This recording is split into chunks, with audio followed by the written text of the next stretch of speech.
Hello, everybody. I have a little list for you today. So when you see me keep looking down, it's because I'm trying to stay on my 10 points here. It's a lot for me to remember. So I decided to come up with 10 things that I wish I knew back when I started my whole health, fitness, and at that point, weight loss journey. There's no particular order to them. I was messing with it, trying to figure out what do I want to put where, what makes sense, and I definitely can't come up with what's most important because I think they're all important. So maybe it bounces around for you. Maybe you feel my flow. We'll see. So number 10 is that your results are not going to be fast or easy. Those of you that have heard my story before, you know that I lost 33 pounds in 11 weeks, which is great and amazing. And it took me another 9 months to lose those last 7 pounds. So that's just the name of the game sometimes. It's not how fast you can lose it.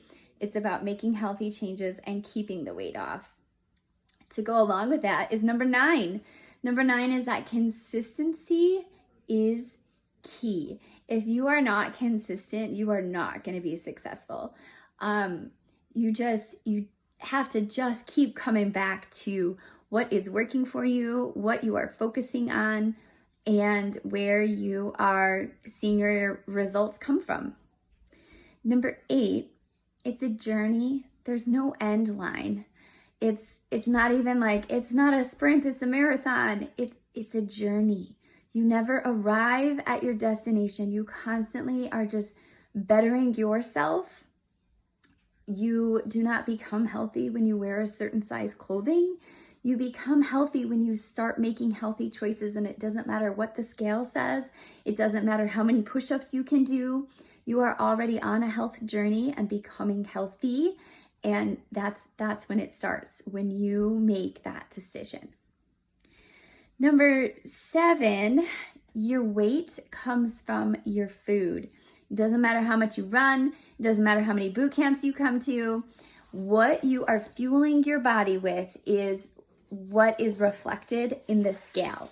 Now we want to talk about tone. We want to talk about definition. We want to talk about endurance, bone density, stamina and energy. A lot of that comes from your exercise. Some of it also comes from your food.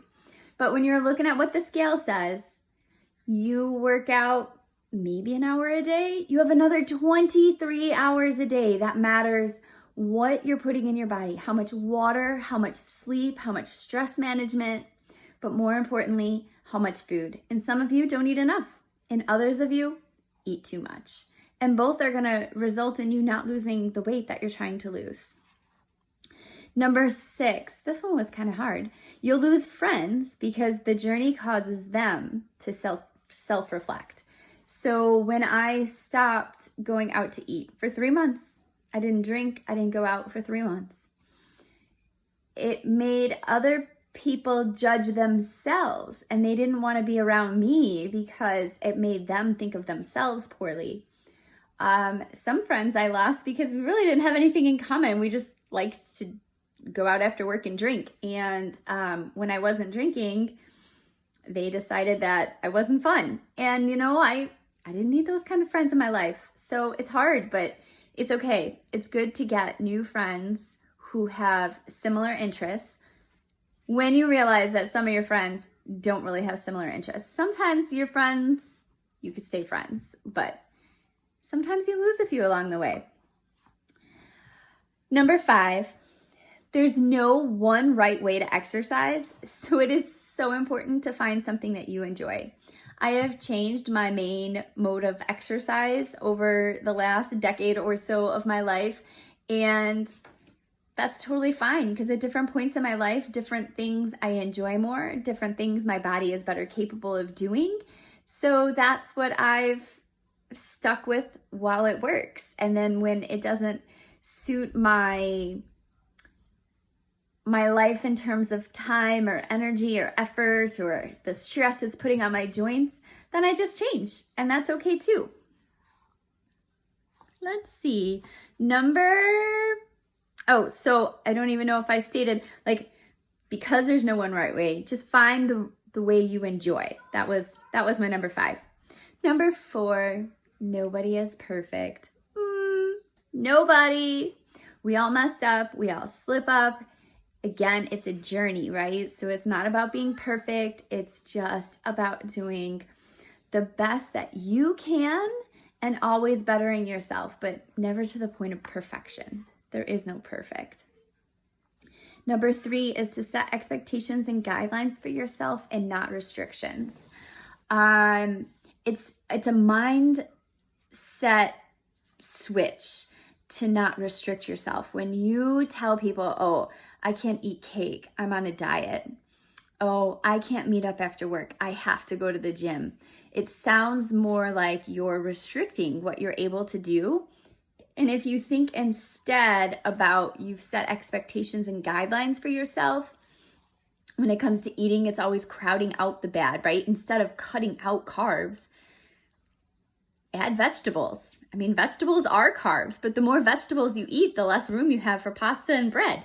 So if you add more good, if you set that expectation that you're going to hit up the gym and then you'll meet up with people, it becomes that much easier to follow through. Number 2 is to love yourself enough. There are so many people these days in this social media driven world who are activists and promoting different causes. There's always GoFundMe's to help support people. There's always charity type drives. But really, we all have to love ourselves. You can do all the good out in the world, but if you don't love yourself enough to make yourself better, to make yourself the healthiest you can be, it's just an upward battle from there. So take the time to love yourself first. And my final one is to not compare yourself. Don't compare yourself to your friends. Don't compare yourself to people on Instagram. You never know what they're struggling with behind the scenes. You never know where on their journey they are. Just don't compare. I hope you all have gotten something out of my list there of the 10 things that I wish I knew 15 years ago. Have a great day. Also, let me know what you would add.